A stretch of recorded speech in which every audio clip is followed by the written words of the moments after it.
This is Thessalonica Part 7, and we're going to talk about Christians already suffering some kinds of tribulation. We're already suffering persecution right now, but eventually we're going to suffer worse persecution, and we're going to get into that right now.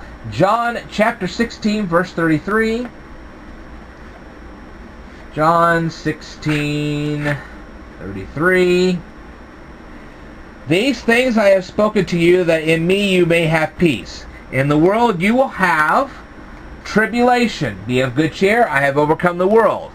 Jesus was saying, you guys are going to experience tribulation. It's that simple. Okay? And no matter whether it's tribulation that we experience right now, or it's going to be the great tribulation or later on, we're going to experience this. Jesus said so, the end. And we can find this again. Acts chapter 14, verse 22. Romans chapter 5, verse 3. In 1 Thessalonians chapter 3, verse 3, we have to change the word afflictions to tribulation, because afflictions can also mean tribulation. So 1 Thessalonians chapter 3, verse 3, afflictions are also tribulation. And Revelation chapter 1, verse 9, and Revelation chapter 2, verse 10. Look for yourselves. You'll know what I'm talking about. Christians have already experienced lesser antichrists. If you look at 1 John chapter 2, verse 18, or 1 John chapter 2, verse 22, or you go back to 1 John, you look at chapter 4, verse 3. We've already experienced antichrists. Not the antichrist, but we have experienced other antichrists. Come on, let's take a look. Hitler, Genghis Khan, what can I say? There you go. That was Christians. Christians will have God's seal on their foreheads. Remember, saints in Revelations are Christians, okay? Revelations chapter 9, 1 through 11 states that Christians will have God's seal on their foreheads. And they will be exempt from demon possession. Okay? God's wrath will be poured out on earth dwellers. If you don't believe me, check out Revelation chapter 8, verse 13 through Revelation chapter 9, verse 21. You'll see dwellers on the earth. Well, that's an earth dweller. Well, God's wrath is poured on earth dwellers, not Christians.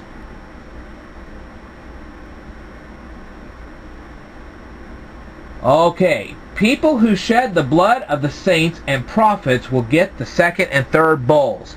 This is according to Revelation chapter 16, verses 3 through 6. See for yourself. These are earth dwellers getting this, not Christians. Those who blaspheme the name of God get the fourth and fifth bowl. Revelation chapter 16, verses 9 through 11. Those who gather at Megiddo will suffer seventh bowl. Anybody that goes to Megiddo will suffer the seventh bowl of the wrath of God. Okay? We can see this in Revelation chapter 16, verses 17 through 21. We see a repeat of this on Revelation chapter 18, verses 3 through 4. We see this again in Revelation chapter 14, verse 8. The seven bowls are the last of God's wrath. Okay? Revelation chapter 15, verse 1.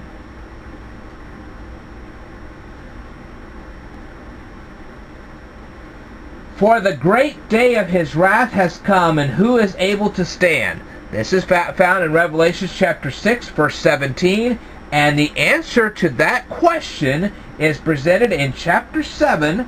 This is Revelation chapter 7, when he's talking about the 144,000, which ends up being the innumerable saints of God still living here during the tribulation. There you go. There's your answer. Earth dwellers equal inhabitants. You will find this in Revelation chapter 6, verse 10. Revelation chapter 8 Revelation chapter 8, verse 13. Revelation chapter 11, verse 10. And Revelation chapter 17, verse 2. The earth dwellers are not found in the book of life. Revelation chapter 13, verse 8. Revelation chapter 13, verse 12. Revelation chapter 13, verse 14. Read them. You'll find out I'm telling the truth. Okay? Okay. If we're keeping something from something, that doesn't necessarily have to remove it off the planet to do it. Like I said, the Egyptians, back in the days of Moses, they suffered all those plagues, but the Jews were safely someplace else. Same deal with the Revelations, okay? We can check this out. Compare John chapter 17 verse 15 to Revelations chapter 3 verse 10. We're kept from things, but we are not removed, okay? We are kept from Satan by praying to God, but we are also kept from God's wrath even though we are not removed from the planet. God did not remove us from this planet to keep us from Satan. He also is not going to remove us from the tribulation just to keep us away from the tribulation. Okay. Same deal. In Revelation chapter 3 verse 3, hour means short period of time. It does not necessarily mean 60 minutes. They didn't even have a concept of 60 minutes back then. Okay? Some nations did, but not the Jews. Revelation chapter 9 verse 15. Hour once again means short period of time. Revelation chapter 11 verse 13.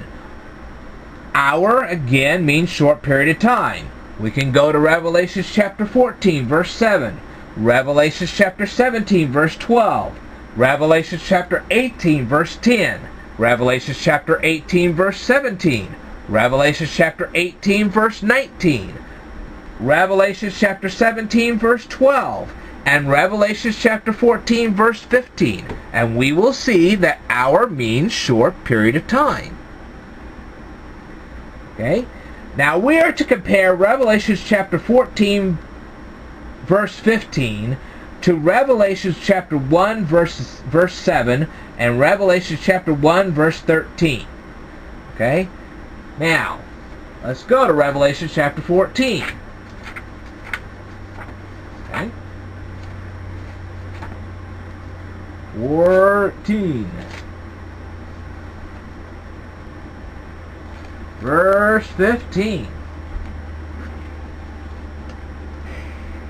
And another angel came out of the temple, crying with a loud voice to him who sat on the cloud, "Thrust your sickle and reap, for the time has come for you to reap, for the harvest of the earth is ripe."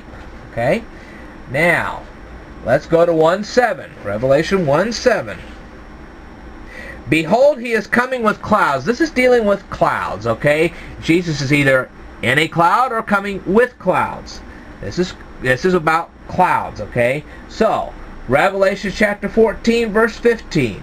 Revelation chapter 1, verse 7. Revelation chapter 1, verse 13. Let's go to 1:13. And in the midst of the seven lampstands, one like the Son of Man, clothed with a garment down to the feet, and girdled about his chest with a golden band. Okay? Let's see.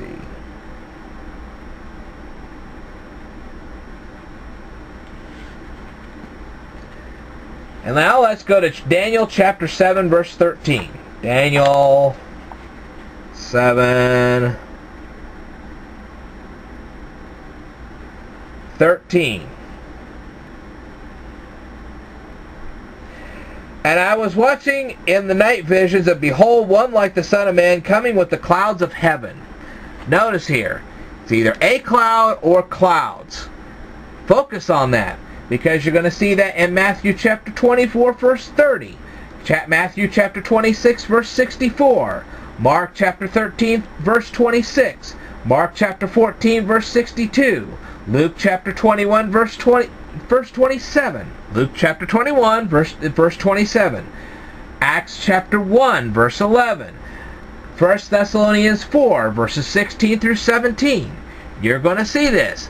It says that Jesus comes with a cloud or with clouds. Alright. Now if that's true, then the rapture happens, according to Revelation chapter 14, at the very end of the tribulation period. Okay. If you are escaping from something, you must be in something. It's like in a prison. If you're in a prison and you escape out of a prison, you must first be in the prison to escape out of it. Alright, same thing with the tribulation. Luke chapter 21, verse 36. Acts chapter 16, verse 27.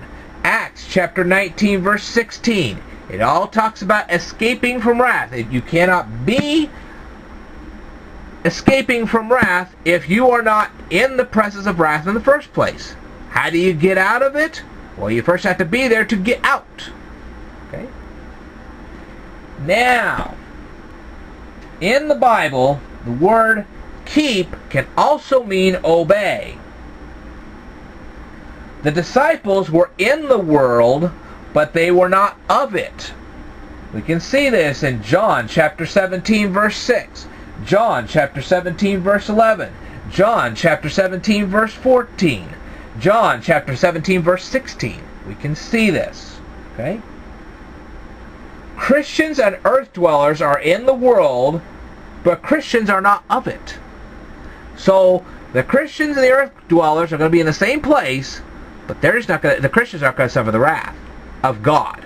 They'll suffer the Antichrist's wrath, but not the wrath of God. Alright. I'm going to talk about this in my next lesson. Stay tuned.